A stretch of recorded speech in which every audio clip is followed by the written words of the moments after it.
Salut tout le monde! Bon, je pense qu'aujourd'hui c'est le temps de faire un petit point sur notre futur trajet, car oui, dans déjà moins de 3 mois, ça va être notre départ. Surtout qu'il se peut que le départ se fasse un petit peu avant la date prévue, donc le 1er mai. On vous en dira un peu plus quand on aura vraiment la date définitive, mais on libère notre appart avant le 1er mai. Bonjour et bienvenue sur French Canadian Travel. Nous avons décidé de réaliser un grand rêve, découvrir l'Amérique en van. Nous partirons de Québec le 1er mai 2020. En attendant, nous vous partagerons en vidéo les différentes étapes des préparatifs du grand voyage. Donc, on va dire que notre trajet a beaucoup changé depuis 2 ans. Parce que oui, ça fait plus de 2 ans qu'on prépare ce voyage. Et au début, on avait prévu de faire juste le tour des États-Unis.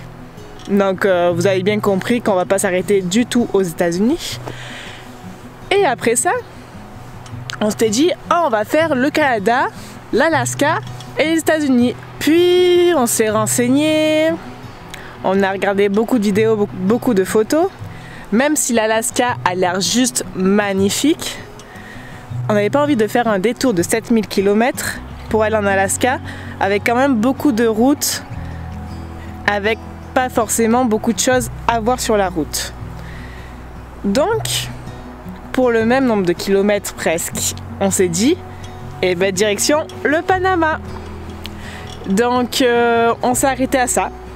On va faire Québec-Panama, aller-retour pendant 1 an, ou plus, ou moins. Tout va dépendre de nos économies, des problèmes ou non sur la route. Enfin voilà, vous le savez, tout dépend de beaucoup de choses. Le trajet peut encore changer sur la route en fonction des rencontres et puis de tout ce qui peut nous arriver, comme toujours. Et donc j'ai essayé de faire un petit trajet sur la carte que je vais vous expliquer. Même si ça reste très approximatif, mais c'est à peu près les endroits où on veut aller, tout en restant surtout dans les parcs nationaux, dans la nature, en visitant quand même les principales villes des États-Unis. Mais pour tout ce qui est du reste, on veut de la nature. On va partir de Québec jusqu'à Vancouver, mais on va passer par le nord des États-Unis. Parce qu'entre Toronto et Calgary, il n'y a pas forcément énormément de choses à voir si on passe par le Canada. Alors que si on passe par les États-Unis, il y a plein de petites choses qu'on aimerait voir dans le fameux parc, le Yellowstone. Ensuite, arrivé au Yellowstone, on va remonter direction Calgary, où là, on va aller voir les Rocheuses canadiennes, on va aller voir Vancouver, l'île de Vancouver, et à chaque fois, on va vraiment prendre notre temps pour visiter. On va vraiment prendre notre temps. De toute façon, le logement, c'est notre van. On va pas payer de logement extérieur. Donc qu'on fasse le voyage en 1 mois, 1 mois et demi, 2 mois, à part pour les repas, ça va nous coûter presque la même chose que la plus grosse partie du budget et l'essence. Ensuite, après Vancouver, on va donc descendre jusqu'au Panama, en longeant la côte ouest des États-Unis, en descendant par la Basse-Californie, donc au Mexique, où on retrouvera sûrement notre papa pour faire une partie de notre voyage avec nous. Et puis, on traversera les pays jusqu'au Panama. Certains pays, on les traversera seulement à l'aller pour, au retour, mieux s'arrêter et les visiter. Et pas faire juste une traversée à l'aller et une visite au retour.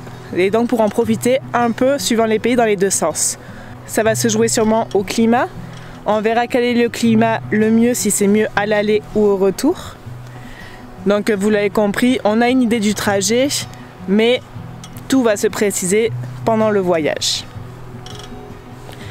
Et ensuite, on reviendra tranquillement à Québec en passant par la côte est des États-Unis. Vous vous demandez sûrement pourquoi on s'arrête au Panama et pourquoi on ne va pas voir l'Amérique du Sud. La raison est simple. Entre la Panama et la Colombie, on ne peut pas traverser avec le van, la frontière terrestre n'existe pas tout simplement. Et il faudrait mettre le van dans un conteneur sur un bateau, et ce qui coûte environ 2000 $.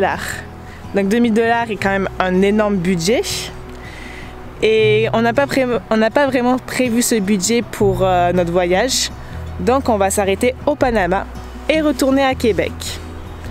On m'a aussi demandé pourquoi retourner à Québec. C'est vrai, hein, c'est une bonne question.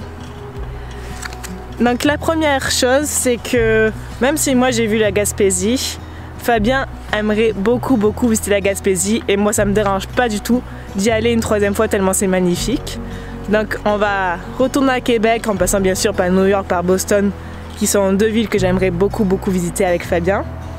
Et puis on reviendra par la Gaspésie.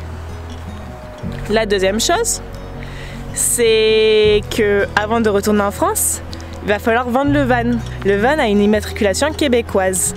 Donc le plus facile, parce qu'on ne peut pas faire les démarches par internet, est de revenir à Québec pour vendre le van à ce moment-là. Et comme ce sera avant l'été 2021, on ne devrait pas avoir trop de mal à le vendre, je l'espère. Ce n'est bien sûr que des prévisions, tout peut changer. Mais bon, on a vraiment hâte, on prépare ça depuis plus de 2 ans. Et maintenant il nous reste environ 2 mois et demi avant le départ. Ah, on ne tient plus en place. On travaille et puis on a juste une hâte, c'est de récupérer notre van et de partir à l'aventure. Et puis si vous voulez suivre notre aventure en van qui va commencer très prochainement, n'oubliez pas de vous abonner à notre chaîne, de nous mettre un petit j'aime à la vidéo pour qu'on ait un maximum de visibilité. Et puis si vous avez d'autres questions sur notre itinéraire, vous pouvez les poster en commentaire.